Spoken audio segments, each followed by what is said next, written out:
안녕하세요. 박타그로스 수학학원 원장 박타고라스 선생 박타쌤입니다. 이번에 2025년 시안엘의 중학교 3학년 1학기 기말고사 분석을 시작하겠습니다.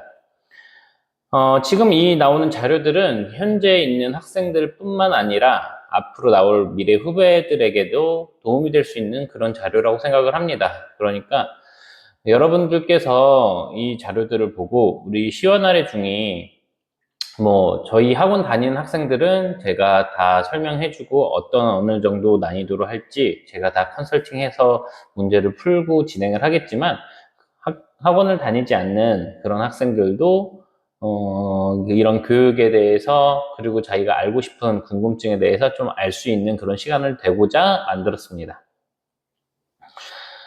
먼저 분석 대상은 여기서 보이는 것처럼 일단 3학년 1학기 수학 기말이고요. 2025년입니다. 분석 배경은 이제 시흥시 지역과는 다른, 웬만한 시흥 지역과는 좀 다른 패턴을 갖고 있어요. 시안아리 중학교는. 그래서 이런 패턴들을 분석하고요. 이 분석하는 목적은 매 달라지는 이 입시 경향을 이제 정확하게 분석하고, 그런 방법들은 이제 시험지를 상중하로 제가 나눌 겁니다.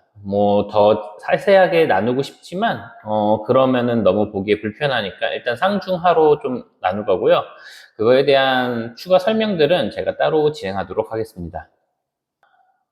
작년 시험지에 관련돼서 좀 보자면은, 일단 시험 범위는요, 첫 번째 단원부터 2차 함수까지 다 나오기는 했는데, 2차 함수에서는 아주 소량의 부분들만 나왔습니다. 네, 전체적인 것들에서 굉장히 소량으로 나왔고요.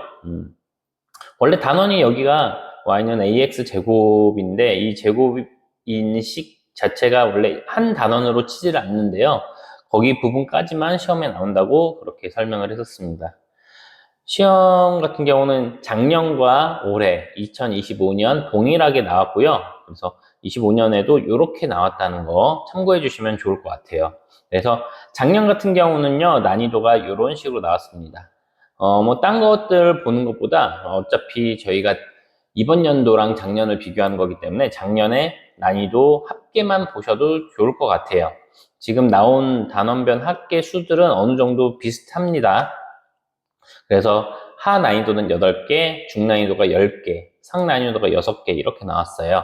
근데 작년 같은 경우는요, 상이라고 해도 그렇게 심각한 상은 한 문제 정도 있었고요. 그 외에는 풀 수 있을 만한 그런 상이었습니다. 올해 걸로 넘어갈게요. 자, 올해 거 같은 경우는 역시 마찬가지로 비슷한 수준으로 나왔고요. 여기 있는 것도 역시 단원도 비슷하게 나왔는데, 자, 난이도를 보시면요. 하가 12문제, 전체 합쳐서 12문제, 중이 8문제, 상이 4문제가 나왔습니다. 단원별로 보시자면요. 첫 번째 단원에서 통합 7문제, 두 번째 단원에서 6문제, 세 번째 단원에서 7문제, 마지막 단원에서 4문제. 마지막 단원 같은 경우는 요거 사실은 보통 요 정도 단원 정도 양이면요. 한 2문제, 많아봤자 3문제인데, 여기서는 4문제까지 나왔습니다. 좀 함수에 대해서 조금 더 생각을 많이 하고 있다는 것들로 풀이가 됩니다. 2학년 1학기 내용을 보신 분들도 있겠지만, 2학년 1학기 같은 경우는 이번 연도에 함수의 출제량이 엄청 많아졌어요. 그래서 함수를 정확하게 모르면은 이 친구들은 수학 문제들에서 좋은 점수를 받지 못할 거라는 그런 경향도 많이 보입니다. 이어서 쭉 얘기를 하자면요, 작년에 비해서 하하 문제는 좀 더 많아졌어요. 문제 난이도가 좀 쉬운 문제들이 좀 많이 출제가 됐고요. 중 난이도는 작년과 비슷한 것 같아요. 작년 거 잠깐만 보고 가시자면은 작년에는 이렇게 나왔습니다. 올해는 이렇게 나온 거 보면은 전체적으로 조금 하향 평준화됐다라는 느낌을 받을 수도 있을 텐데요. 근데 여기서 중요한 거는 올해 같은 경우는 여기 상 중에서 극상인 문제들이 한 2문제 정도 나왔습니다. 그래서 그 부분들은 조금 문제들이 풀기 어려웠을 거라는 생각을 좀 많이 하게 되었어요. 학생들이 풀기 어려운 문제들이 있어가지고 단 여기 있는 거는 작년과 올해 동일하게 전부 다 객관식으로만 출제가 됐습니다. 2학년 1학기, 2학년, 이번 연도 2학년 친구들은 서술형도 3문제 정도 나왔었는데, 3학년 같은 경우는 서술형 문제는 없었어요. 자, 그럼 결론으로 바로 넘어가겠습니다.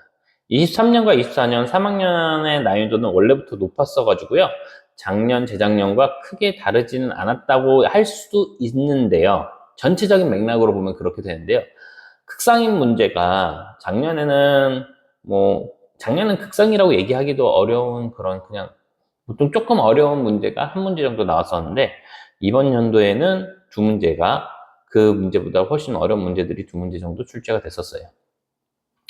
25년에 그래서 보면은 3회 때 난이도는 정상했으나 아까 얘기한 것처럼 극상의 난이도가 두 문제였고요.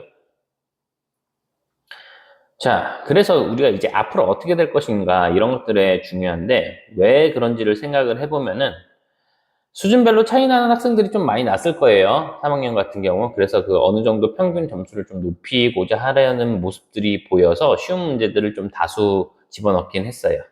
그리고 그 완벽한 100점을 만들지 않기 위한 선생님들의 노력도 좀 보입니다. 3학년이면 이제 바로 고등학교를 진학하는 과정이잖아요. 그래서 작년 그리고 재작년 전부 다 3학년 같은 경우는 거의 100점이 나오기 힘들었었죠. 그래서 재작년 같은 경우는 100점이 딱 한 명 있었었죠. 저희 학원에서만 한 명 있었었고, 재작년 같은 경우는 100점이 아예 없었습니다. 그나마 한 문제 틀린 친구가 딱 한 명 있었는데 그 친구가 저희 학원에 있었고요. 올해 같은 경우는 100점이 나온 친구들이 하나도 마찬가지로 없었습니다. 전교생으로 지금 얘기하고 있는 겁니다.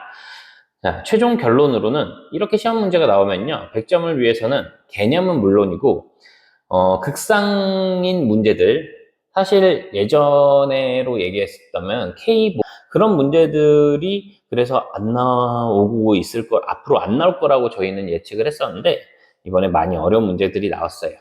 그래서 이렇게 시험이 나오면요, 이제 중학교에서 완벽한 100점은 기대하기 힘듭니다. 적어도 7년 아래 중학교에서는요. 시험 문제가 많이 어렵기 때문에 저희가 생각하는 완벽한 100점이라는 거는 적어도 25분, 20분에는 한번 전부 다 전체 문제를 풀고 그리고 나서 10분, 15분 정도에 한 번 더 풀었던 문제들을 완전히 처음 본다는 생각으로 이렇게 풀게 만듭니다. 마지막으로 검토를 하면서 내가 어려웠었던 문제, 좀 틀릴 수도 있을 만한 문제들을 한번 검토하면서 답을 체킹하는 거. 전 이렇게까지 돼야지 완벽한 100점이라고 생각을 하는데 지금 현재에서는 그렇게 진행할 수가 없게끔 문제가 나왔어요.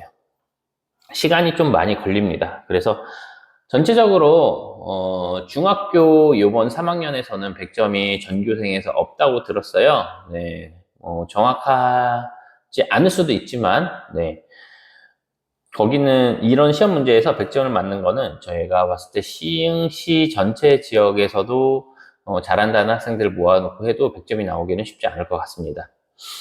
앞으로 이런 문제들에 대해서 저희가 좀 더 고등학교에 가기 전에 제대로 공부를 한다라는 느낌으로